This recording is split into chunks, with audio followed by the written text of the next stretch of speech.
Hello this is Shweta. Welcome back to మధురమైన కథలు. ఈ రోజు కథ ప్రేమ పెళ్లి పార్ట్ 8. ప్లీజ్ ముందుగా వీడియోకి ఒక చిన్న లైక్ చేయండి. అలాగే మన ఛానల్ని ఎవరైనా కొత్త వాళ్ళు చూస్తే ప్లీజ్ సబ్స్క్రైబ్ చేసుకోండి. అలాగే వీడియోని చివరి వరకు చూసి మీ అభిప్రాయం నాకు కామెంట్ చేయండి. ఇక కథలోకి వెళ్ళిపోదాం. నాకేం కాదు విషు, నువ్వు నా గురించి కంగారు పడకు. అయినా ఈ తమ్ముడు ఉండగా నన్నెవరు ఏమీ చేయలేరు అంది స్నేహ. జాగ్రత్త అక్క, నువ్వు ఎక్కడికి వెళ్ళాలి అన్నా నాకు చెప్పు. ఇంకొకసారి ఒక్కదానివే వెళ్ళే డేర్ చెయ్యకు. ఇంకా నేను వెళ్తాను, అమ్మ ఎదురు చూస్తూ ఉంటుంది. సరేరా, నువ్వు జాగ్రత్తగా వెళ్ళింటికి. అమ్మా నాన్న నేను వెళ్తున్నా, గుడ్ నైట్. రే వెళ్ళిపోకు, ఉండు, నీతో మాట్లాడాలి అన్నారు లక్ష్మి గారు. నాకు తెలియకుండా మీకేముంటాయి అంతలా మాట్లాడుకోవడానికి అంది స్నేహ కోపంగా చూస్తూ. మాకు 100 ఉంటాయి, నీకెందుకు, నువ్వు వెళ్ళి పడుకో. స్నేహ అనుమానంగా చూస్తుంటే, అంటే వాడు పొద్దున్నుంచి లేడు కదా, కాసేపు టైం స్పెండ్ చేద్దామని అంది లక్ష్మి ఒక వెర్రి నవ్వు నవ్వి. అందరూ కలిసి నా వెనక గోతులు తవ్వట్లేదు కదా అక్క. వాళ్ళు ఏం చెప్పినా నేను నీకు చెప్పకుండా ఉంటానా? రేపు చెప్తాలేను, వెళ్ళు. హా, నాకు డౌటే అని తను రూమ్లోకి వెళ్ళిపోయింది. విష్ణు, ఏంటమ్మా నీ హడావిడి? నువ్వు కాసేపు ఆగరా. ఏవండి అని రాఘవ్ గారిని పిలిచింది. రాఘవ్ వచ్చాక విష్ణు చేపట్టుకొని బయట గార్డెన్లోకి లాక్కెళ్ళింది లక్ష్మి. అమ్మా, మీరు మరీ ఓవర్ యాక్షన్ చేస్తున్నారు. అక్కకి తెలియని విషయాలు ఏమున్నాయి? మీరు ఇలా లాక్కొచ్చారు. ఉండండి, అక్కను కూడా పిలుస్తాను అని వెళ్తుంటే, రేయ్ ప్రశాంత్ ఇక్కడికి వచ్చాడు అన్నారు ఇద్దరు ఒకేసారి. వెళ్లేవాడల్లా ఆగిపోయి ఏంటి అని ఇద్దరి వైపు చూశాడు. అవునరా, ప్రశాంత్ ఇక్కడికి వచ్చాడు. కాని ఎందుకు తనిక్కడికి? తను స్నేహని పెళ్లి చేసుకోవాలనుకుంటున్నాడు. ఏంటి అని గట్టిగా అరిచాడు ఒకేసారి. షూ, మెల్లగరా, స్నేహ వింటుంది. కాని నాన్న, ప్రశాంత్ గారు స్నేహని పెళ్లి చేసుకోవడం మంచి విషయమే కదా. అక్కకి తెలిస్తే హ్యాపీగా ఫీల్ అవుతుంది కదా. ఒరేయ్, నీ ఆత్రం ఒకసారి ఆగరా, నేను చెప్పేది విను. ప్రశాంత్ స్నేహ ఒక కన్ఫ్యూజన్ లో ఉన్నారు. వాళ్ళకి కొంచెం టైం కావాలంట. తర్వాత తన స్నేహతో మాట్లాడతాను అన్నాడు ప్రశాంత్. కానీ నాన్న, ఇద్దరు ఒకరితో ఒకరు మాట్లాడుకుంటూ అయిపోతుంది కదా, వాళ్ళకి ఒక క్లారిటీ వచ్చేస్తుంది కదా. రేయ్, నువ్వు ఒకటి ఆలోచించట్లేదు. మీ అక్క ఏ రోజైనా అమ్మాయిలా ప్రవర్తించిందా? ప్రశాంత్ని చూస్తే చాలు నోటిదూలతో అతనితో గొడవ పెట్టుకుంటుంది. కొంచెమైనా సైలెంట్ గా ఉంటుందా? ఓ, మీరు అలా అనుకుంటున్నారా? హాహా, అక్కని ఎలా సైలెంట్ చేయాలో ప్రశాంత్ గారికి బాగా తెలుసు అన్నాడు నవ్వుతూ. అంటే ఏంట్రా నువ్వనేది? అది పేరెంట్స్ కదా, మీకు చెప్పకూడదు అన్నాడు నసుకుతూ. చాలే సమ్మడం, ఇప్పుడేం చేద్దాం అది చెప్పు. వాళ్ళిద్దరినీ ఎక్కువసార్లు మీట్ అయ్యేలా చేశామనుకో, వాళ్ళకు క్లారిటీ వస్తుంది. అప్పుడైనా బయటపడతారు. లేకపోతే ఎన్ని సంవత్సరాలైనా ఇలాగే మూగ మనసులు సినిమా చూపిస్తూ ఉంటారు మనకి. అంతేనంటావా? అంటావా కాదు, అంతే. కానీ ఎలారా? ఇది ఆవులిస్తే పేగులు లెక్క పెడుతుంది. అదే నేను ఆలోచిస్తున్నా అని ఐడియా అని వాళ్ళిద్దరికీ చెప్పి, ఎలా ఉంది ఈ ఐడియా అని అడిగాడు. సూపర్, కానీ అది ఇలా చేస్తుందంటావా? చూద్దాం, ప్రయత్నిస్తే తప్పేముంది. ఏంటా ప్రయత్నం, నాకు కూడా చెప్తారా? ముగ్గురు షాక్ అయ్యి ఆ గొంతు వినపడిన వైపు చూశారు. స్నేహ చేతులు కట్టుకొని సీరియస్ గా చూస్తూ ఉంది. ఏం కుడిపుటని చేస్తున్నారు? నా వెనక మళ్ళీ ఏదైనా సంబంధం గురించా? అక్క, అదేం కాదు. అదేంటంటే, మేమిక్కడ ఏం మాట్లాడుకుంటున్నామంటే, అది అమ్మ చెప్పు. హాహా, అది రేపు మేము నిన్ను గుడికి తీసుకెళ్దామని అనుకుంటున్నాం. గుడి అంటే నువ్వు రావు కదా, అదే నిన్ను ఎలా ఒప్పించాలి అని ముగ్గురం ఇలా అని తింగరి నవ్వు నవ్వి రాఘవ్ గారిని అందుకోమంటూ ముందుకు తోసింది. అవును చిట్టి తల్లి, ఎల్లుండి మా యానివర్సరీ కదా, అందుకే గుడికి వెళ్దామని. విష్ణు తల కొట్టుకున్నాడు. ఎల్లుండి కదా, రేపు గుడికెందుకు? అదే సీరియస్ మెయింటైన్ చేస్తూ. అవును కదా, ఎందుకు అని విష్ణు లక్ష్మి గారులను చూస్తూ అన్నారు. ఈయనని మేనేజ్ చేయమంటే ముంచేలా ఉన్నాడు అని ఇద్దరు ఒకరినొకరు చూసుకున్నారు. అసలు ఏం ప్లాన్ చేస్తున్నారు మీ ముగ్గురు అంది కోపంగా చూస్తూ. నాన్న నీకొక సంబంధం చూశారక్క, నువ్వు రేపు అతన్ని కలవాలి అన్నాడు విష్ణు కొంచెం ధైర్యం తెచ్చుకొని. మళ్ళీనా? ఈ ఒక్కసారి చూడు, అబ్బాయి చాలా బాగున్నాడు, నీకు ఖచ్చితంగా నచ్చుతాడక్క. షూ, ఏంటి నాన్న ఇది? నా పెళ్లికి అంత తొందర ఏం వచ్చిందని? మొన్ననేగా ఒకటి క్యాన్సిల్ అయింది, కొంచెం కూడా గ్యాప్ ఇవ్వరా ఇంకా? ప్లీజ్ రా, ఈ ఒక్కసారికి వెళ్ళు, నీకు నచ్చకపోతే మళ్ళీ నువ్వు అడిగే వరకు పెళ్లి టాపిక్ తీసుకురాను అన్నారు కాన్ఫిడెంట్ గా. ఉఫ్, ఇప్పుడు ఇది కూడా చెడగొట్టాలా అని మనసులో అనుకుని, సరేనన్నా వెళ్తాను, కానీ ఎక్కడికి?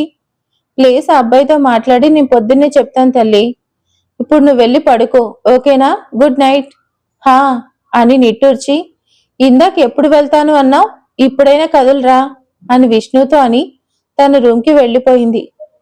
రే స్నేహని అంటే ఎలాగోలా ఒప్పించాం, ఇప్పుడు ప్రశాంత్ని ఎలారా? దానికి నా దగ్గర ఐడియా ఉంది అని ఫోన్ తీసి ప్రశాంత్కి ఫోన్ చేశాడు విష్ణు. భయంగానే ప్రశాంత్కి విషయం చెప్పి ఫోన్ పెట్టి అమ్మయ్య అనుకున్నాడు.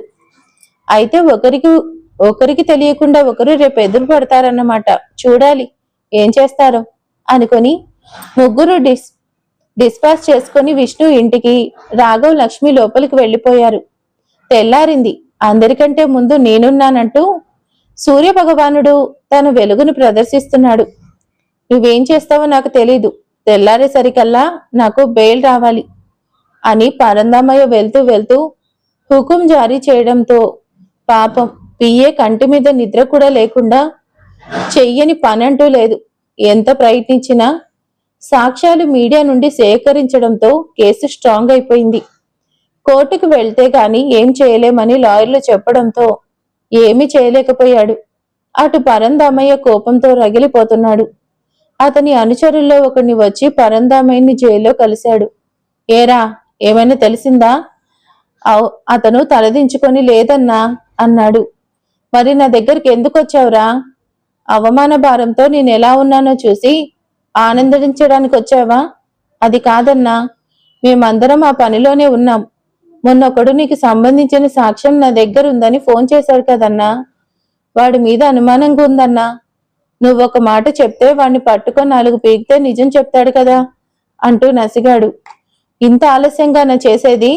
ఇదేదో ముందే చెప్తే నాకు ఈ పరిస్థితి వచ్చేది కాదుగా. ముష్టి వెదవల్లారా, నీ వల్లేరా నేను ఇలా అయిపోయాను. దద్దమ్మల్లారా, తినమంటే తింటారే పందుల్లాగా అని అతనికున్న కోపాన్ని అంతా పాపం ఆ రౌడీ మీద తీర్చేసుకున్నాడు. అనవసరంగా వచ్చాను, ఈ జైల్లో ఉండనివ్వాల్సింది చా అనుకుని సైలెంట్ గా వచ్చాడు. ముందు ఆ ఫోన్ చేసిన వాడు ఎవడో పట్టుకోవాలి, ఎలా అని ఆలోచిస్తున్నాడు. రాంగ్ నెంబర్లో ఫోన్ చేసి వాళ్ళ ఫుల్ డీటెయిల్స్ అన్ని తెలుసుకున్నాడు. నీ వల్ల నేను తిట్లు తిన్నాను, వస్తున్నా ఉండు, నువ్వు ఈ రోజు నా చేతిలో చచ్చావు అనుకుంటూ ఆవేశంగా వెళ్ళాడు. ఈ పెళ్లి చూపుల గోలేంటో నాకు అన్ని అని తిట్టుకుంటూ స్నేహ రెడీ అవుతుంటే లక్ష్మి గారు వచ్చి చీర కట్టుకోమన్నారు. అమ్మ లాస్ట్ టైం కూడా అంతే, ఇలాగే చేశావు, నేను నాలానే ఉంటా. ఇలా ఉంటే చేసుకోడా? నువ్వు ఎలా ఉన్నా బాగుంటావు బంగారం, కాకపోతే అబ్బాయికి ఇలా ఉండడం ఇష్టం అనుకో. ఫస్ట్ మీటింగ్ లోనే బెస్ట్ ఇంప్రెషన్ కొట్టేయచ్చు కదా. అమ్మ అంత లేదు, అయినా పైన చూసి ఇష్టపడే ఆ ఇష్టం లైఫ్ అంతా ఉంటుందా అమ్మా? మనసులు కలవాలి కాని మనం ఎలా ఉన్నాము అన్నది అసలు మ్యాటరే కాదు. నీతో నేను వాదించలేను కాని, అయినా నిన్నుగా ఇష్టపడుతున్న వాడికి నువ్వెలా ఉన్నా నచ్చుతావులే. ఏంటి అంది బ్యాగ్ తగిలించుకుంటూ. వెంటనే నాలుగు ఖర్చుకొని, అదే నిన్ను ఇష్టపడితే నువ్వెలా ఉన్నా ఓకే అంటున్నా. ఈ విషుగాడేంటి ఇంకా రాలేదు అని టైం చూసుకుంటుంది. వాడికి ఏదో పనుందంట, రానని మాకు ఫోన్ చేసి చెప్పాడు, నువ్వు బయలుదేరు. అదేంటి, ఎప్పుడు రాకపోయినా నాకు కదా ఫోన్ చేసి చెప్తాడు, నీకు చెప్పడం ఏంటి? నీ ఫోన్ కలవలేదంట, నాకు చెప్పాడు. ఎవరికి చెప్తే ఏంటి, నీకు మరీ అంత అనుమానం అయితే నువ్వే వాడికి ఫోన్ చేసి కనుక్కో. అందరూ తోడు దొంగలే కదా అని ఒక లుక్ ఇచ్చి, నేను వెళ్తున్నా అంది. తిని వెళ్ళవే అంటే నాకు వద్దమ్మా అంది. దీన్ని నేను బాగు చేయలేను అని కిచెన్లోకి వెళ్లారు. అటు ప్రశాంత్ రెడీ అవుతూ విష్ణు ఎందుకు కలవాలన్నాడు? ఎందుకు స్నేహ గురించి ఒక ఇంపార్టెంట్ విషయం చెప్పాలన్నాడు? ఏమై ఉంటుంది అని ఆలోచిస్తుండగానే విష్ణు కాల్ చేశాడు.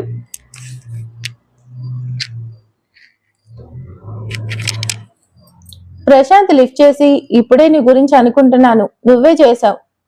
నా గురించా? ఏంటండి? అదే స్నేహ గురించి మాట్లాడాలి, అర్జెంటుగా కలవాలి అన్నావు కదా, దాని గురించి చెప్పడానికి చేశాను ప్రశాంత్ గారు. ఐఎమ్ సారీ ప్రశాంత్ గారు. Sorry for what Vishnu? అది యాక్చువల్లీ నేను మీకు అబద్ధం చెప్పాను నైట్. నాకు అబద్ధం చెప్పావా? వై? అంటే అలా చెప్తే గాని మీరు రారేమో అని. కొంచెం అర్థమయ్యేలా చెప్తావా విషు? మీరు అక్కని పెళ్లి చేసుకోవాలనుకుంటున్నారని అమ్మా నాన్న చెప్పారు. మీరిద్దరూ కొంచెం టైం స్పెండ్ చేస్తే మీ ఇద్దరి మధ్య దూరం తగ్గి ఒకరి ఫీలింగ్ ఒకరు ఎక్స్ప్రెస్ చేసుకుంటారని ప్లాన్ వేశాం అన్నాడు చిన్నగా. వాట్? ఏం ప్లాన్? మీరిద్దరూ కలవాలని ఒకరికి తెలియకుండా ఒకరికి చెప్పాం. మిమ్మల్ని కలుస్తున్నట్టు అక్కకి తెలీదు. పెళ్లి చూపుల అబ్బాయిని చూడ్డానికి అని చెప్పి పంపించాం. ప్లాన్ అయితే బాగానే వేశారు. ఈ విషయం మీ అక్కకి తెలిసిందనుకో, ఏం జరుగుతుందో నేను చెప్పనవసరం లేదనుకుంటా. అందుకే కదా మీకు కాల్ చేశాను ముందు జాగ్రత్తగా. ప్రశాంత్ నవ్వి, సరే నేను చూసుకుంటాను అన్నాడు. థ్యాంక్ యూ బావా, థ్యాంక్ యూ సో మచ్. వెంటనే బావా అనడం గుర్తొచ్చి ఐఎమ్ సారీ, ఎగ్జైట్మెంట్ లో వచ్చేసింది. ఇట్స్ ఓకే విష్ణు, బావా అనే పిలు, నాకు కూడా బాగుంది నువ్వు పిలుస్తుంటే. సీరియస్లీ? ఆబ్వియస్లీ అన్నాడు నవ్వుతూ. థ్యాంక్ యూ బావా, థ్యాంక్ యూ సో మచ్. ఇంక నువ్వు థ్యాంక్స్ చెప్పడం ఆపి ఫోన్ పెట్టేస్తే నేను మీ అక్క దగ్గరికి వెళ్ళాలి బామ్మర్ది. సారీ బావా, బాయ్ అని పెట్టేశాడు. అక్కకి ఏమాత్రం తీసిపోడు వీడు, ఈడియట్ అని స్నేహని కలవడానికి బయలుదేరాడు. స్నేహ స్కూటీ మీద వెళ్తూ ఈ పెళ్లి చూపులు ఎలా చెడగొట్టాలో ఏంటో, విష్ణుగాడు కూడా అమ్మ వాళ్ళకి సపోర్ట్ చేస్తున్నాడేంటో. ఎప్పుడు చూసినా ప్రశాంత్ గురించి ఆలోచిస్తున్నావా అనేవాడు. ఈసారి అసలు ఈయన గారి పేరు కూడా ఎత్తలేదు. నేను వద్దన్నానని సైలెంట్ అయిపోయాడా? సడన్ గా ఈ పెళ్లి చూపులేంటి అని పలు రకాలుగా ఆలోచిస్తూ ఉండగానే సడన్ గా తన బండిని ఎవరో వెనక నుండి గుద్దటం స్నేహ కింద పడిపోయింది. అబ్బా అని మోచేతికి తగిలిన దెబ్బను చూసుకుంటూ పైకి లేచి యాక్సిడెంట్ చేసిన వాడి అంతు చూద్దామనే లోపల తల గిర్రను తిరిగి పడిపోయింది. తను పడిపోయాక స్నేహని యాక్సిడెంట్ చేసిన కారులో నుంచి నలుగురు దిగి అక్కడి వాళ్ళు వద్దని వారిస్తున్నా వినకుండా స్నేహని హాస్పిటల్ కి తీసుకెళ్తున్నామని చెప్పి అదే కారులో తీసుకెళ్లిపోయారు. ప్రశాంత్ వాళ్ళు మీట్ అవ్వాల్సిన ప్లేస్ కి వచ్చి స్నేహ కోసం వెయిట్ చేస్తున్నాడు. నన్ను ఇక్కడ చూస్తే ఎలా రియాక్ట్ అవుతుందో, కోపంతో నా పైన అరుస్తుందా లేక సిగ్గుపడుతుందా అని ఆలోచిస్తున్నాడు ప్రశాంత్. రేయ్, నువ్వు మరీ ఎక్కువ ఆలోచిస్తున్నావు. అక్కడ ఉంది స్నేహరా, తనతో అంత ఈజీ కాదు అని అంతరాత్మ మందలించింది. అక్కడ ఉంది స్నేహ అయినా తను ఆడపిల్లేగా. పెళ్లి ప్రేమ ఎలాంటి ఫీలింగ్స్ పెట్టుకోకూడదు అనుకున్న నేనే దానికి పడిపోయాను. నువ్వు నోరు మూసుకో అని అంతరాత్మ గొంతు నొక్కేసి స్నేహ కోసం చూస్తున్నాడు. ఈ మిర్చి ఏంటి ఇంకా రాలేదు అని విష్ణుకి కాల్ చేశాడు. ఎక్కడ బామ్మర్ది మీ అక్క, ఇంకా రాలేదు? అయ్యో బావా, ఎప్పుడో స్టార్ట్ అయిందని అమ్మ చెప్పింది, ఉండొకసారి కాల్ చేస్తాను అని స్నేహకి కాల్ చేశాడు. ఎన్నిసార్లు చేసినా ఫోన్ లిఫ్ట్ చేయలేదు. అదే విషయం కంగారుగా ప్రశాంత్కి ఫోన్ చేసి చెప్పాడు. ప్రశాంత్ షాక్ అయ్యి, వాట్, ఫోన్ లిఫ్ట్ చేయట్లేదా? ఉండు నేను చేస్తాను అని కాల్ చేశాడు. ఎన్నిసార్లు చేసినా అటువైపు నుంచి నో రెస్పాన్స్. విష్ణుకి కంగారు పెరిగిపోయింది. నేను దారిలో చూస్తానుండు, ఉంటాను, ఆఫీస్కి ఏమైనా వెళ్ళిందేమో ఒకసారి ఎంక్వైరీ చే విష్ణు అని చెప్పి తన కారులో వెతుకుతూ వెళ్తున్నాడు. మధ్యలో ఎక్కడైనా కనిపిస్తుందోమని. ఎక్కడున్నావే మిర్చి, ప్లీజ్ పికప్ ది ఫోన్ అని కాల్ చేస్తూనే ఉన్నాడు. ఒక చోట స్నేహ స్కూటీ పార్క్ చేయడం చూసి ఇక్కడ ఆగిందేమో అనుకుని థ్యాంక్ గాడ్ అని కారాపి స్కూటీ దగ్గరికి వెళ్ళాడు. ఎంతసేపు చూసినా స్నేహ రాకపోయేసరికి విష్ణు కాల్ చేసి తానున్న ప్లేస్ చెప్పి అక్కడికి రమ్మన్నాడు. విష్ణు కంగారుగా వచ్చి స్కూటీ చూసి అక్క అక్క ఎక్కడా అన్నాడు.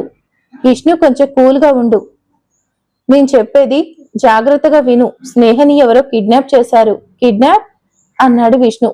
మరి తర్వాత ఏం జరగబోతుంది ఏంటి అనేది ప్రేమ పెళ్లి పార్ట్ 9లో తెలుసుకుందాం. Thank you for watching.